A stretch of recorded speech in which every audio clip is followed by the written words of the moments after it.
Hey Huskies, welcome to the Husky Howl podcast. I'm your host, JC, where we bring you all the holiday cheer and excitement straight from the school halls to your earbuds. That's right. And I'm Abdullah. From unique holiday traditions and winter break dreams, we've got the stories, tips, and laughs you need to kick off your holiday season in style. So grab your favorite holiday snack, curl up by the tree, and get ready for some festive fun, because we're about to make your holiday break even brighter. Let's jingle all the way into this episode.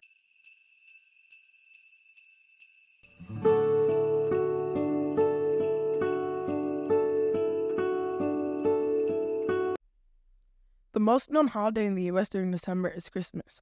You've probably heard of that, but have you heard of Kwanzaa and Hanukkah? For Christians, Christmas is a historical celebration of the birth of Jesus Christ. Most of the Western world also includes a celebration with decorated trees, visits from Santa Claus or St. Nicholas, and the giving of gifts. Hanukkah is the 8-day Jewish festival of lights. An important part of this festival is lighting the 9 candles on the menorah by using the 9th candle to light the other 8. This symbolizes how one day's worth of oil miraculously lasted for 8 days.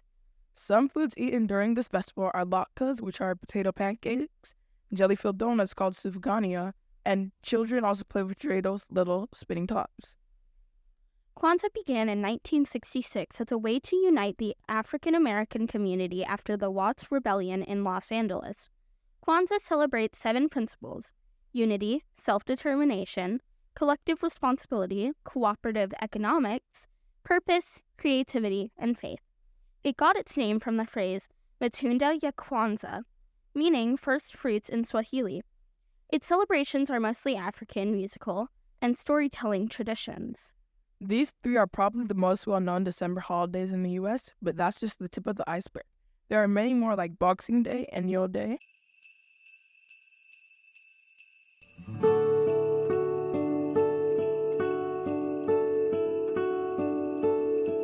Hey Huskies, we're searching for student work to feature on the up-and-coming Husky Howl episode. It could be anything including poetry, a short story, or even music. The submission form is coming as a Canvas assignment.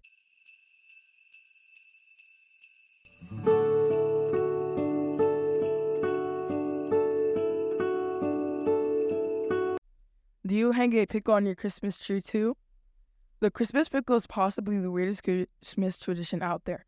The Christmas pickle is an ornament that is hidden somewhere on the Christmas tree. Most families follow this tradition on Christmas morning with a hunt for the pickle ornament. The person who finds the pickle gets to open the first gift and has bragging rights. Its true name is Weihnachtsgurke. You probably guessed the tradition is German from the sound of the word, but no. Most people in Germany don't even know what this tradition is. It seems to have stemmed from German immigrants who migrated to Michigan and the Midwest. There are many legends and traditions involving the Christmas pickle, but one thing you can be sure of is that it is a very interesting one. Now let me ask you this. Have you ever heard of the Christmas spider?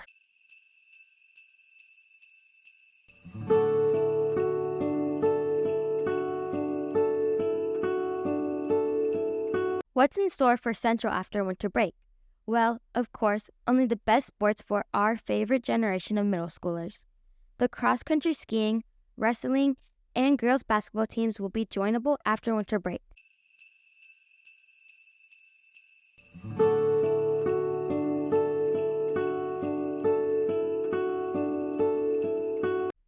I bet a lot of you have heard or maybe played the song Carol of the Bells, but do you know its origins? Written in 1916 by Ukrainian composer Mykola Leontovic and titled Shedrik, the song tells the tale of a swallow flying into a household to proclaim the plentiful year that the family will have. The song's title is derived from the Ukrainian word Shedrik, which means bountiful. But how did a song about a plentiful year become known as a Christmas song? In 1936, American choir director Peter Wojciechowski adapted a choral work by Ukrainian composer Leontovic, writing new lyrics inspired by the sound of bells. He copyrighted the lyrics and published the song, despite the original being released nearly 2 decades earlier in Soviet Ukraine. Wojciechowski's arrangement, performed by his choirs during the 1930s holiday season, became known as Carol of the Bells and is now associated with Christmas thanks to its references to silver bells and caroling.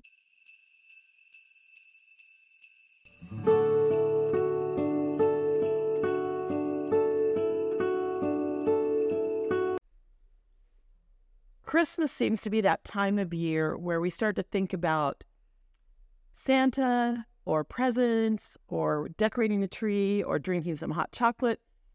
All of us seem to have a favorite thing or memory or tradition about the holidays. And our Husky Howl podcast crew wanted to just share some of our favorite things about the holidays this year. Colin, would you like to start us off with something that's a favorite thing for you or your family? Yes. I like most about the holidays is whenever my family drives around town and just look at the lights that people put up in the house. Lights are pretty cool. There's something that just makes you feel happy about Christmas lights. Is there a neighborhood that seems to be better than any of the rest of them, or a favorite place you guys go? I would say every year Girdwood seems to be the best place. JC, I see you shaking your head. Do you have a favorite place for lights or another place that you think does a good job? Well, back in my neighborhood in Texas, everyone would do a lot of displays out in their yard, and they would have little light up reindeer where the lights go around a wire and it hangs them up across of it. So it keeps them up and it's in the shape of a reindeer. And then they also do their tree and stuff like that. And it's really nice. But my house has little bows and garland with the lights wrapped around them, and reindeer they're not the light up ones, but they're white little reindeers with red bows on their necks. White lights just make me happy. My husband and I always argue. I like white lights. He likes all the different colored lights. But in the interest of maintaining harmony, I let him have his colored lights. We have colored lights in our backyard. They're all across our yard just in case. Well, not just in case, but we do have some because I recommended it to my parents because we had extra lights. And one of my friends had lights that were color changing from white to colored lights. I was like, why don't we do that? So I got them to change their ideas and put colored lights all around our yard. So I was like, yes. Yeah. Abdullah, what's something that's a favorite thing about the holiday season for you or your family?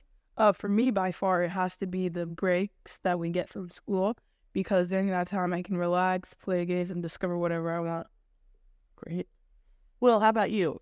What I really like about Christmas time is every year, so our tree's full of ornaments that me, my brother, my sister have picked out over the years. Like this year, we went to the place that sells ornaments, and I picked a deco ornament, where it's pretty much where we pick an ornament out that we've actually liked or got interest into that year. And so when we do move out, we have those ornaments to put up on our Christmas tree for our first time on our own. That sounds like something similar to do in our family. I have purchased Christmas ornaments for my two children, and when they moved out, they took those ornaments with them, and now I do that for my grandchildren. What about Christmas music? What's the thing about Christmas music? Good, bad, listen to it all year, what? What about you, Abdullah? I don't really listen to music, get alone Christmas music, so I don't think I have much to say on the topic, but I'm okay with it, I guess. What about you, Colin? I saw you kind of roll your eyes and I said Christmas music. I like it. I listen to it every year. But I listen to old Christmas music. That's my go-to.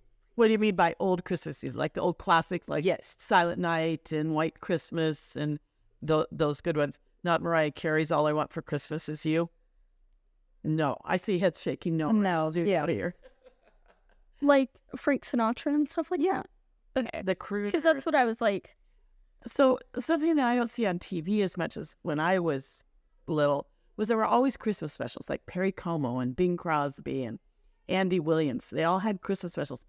And even like Marie Osmond and Danny Osmond, there used to be Christmas specials. And now you just don't see those on TV like we used to. And I wonder that's mainly because we have so many streaming services, not just network stations. But Christmas is an interesting time of year for a lot of families, and there's a lot of families that have different traditions. depending on how they view the holidays. But I think all of us can say there's probably favorite things that we look forward to, whether it's having a break and getting to sleep in and read a book or play a game, or looking at Christmas lights, or going to the Hallmark shop and picking out your ornaments. We all have a good time at Christmas. And that's a wrap for today's episode of the Husky Howl. We hope you enjoyed our holiday special and that it brought you a little cheer to your day. Remember, no matter what holiday you celebrate, it's a time to spread kindness, share laughs, and make memories with the people you care about. Don't forget to tune in the next time for more fun, stories, and exciting topics. Until then, stay safe, enjoy the holidays, and keep spreading that holiday spirit. Happy holidays, everyone!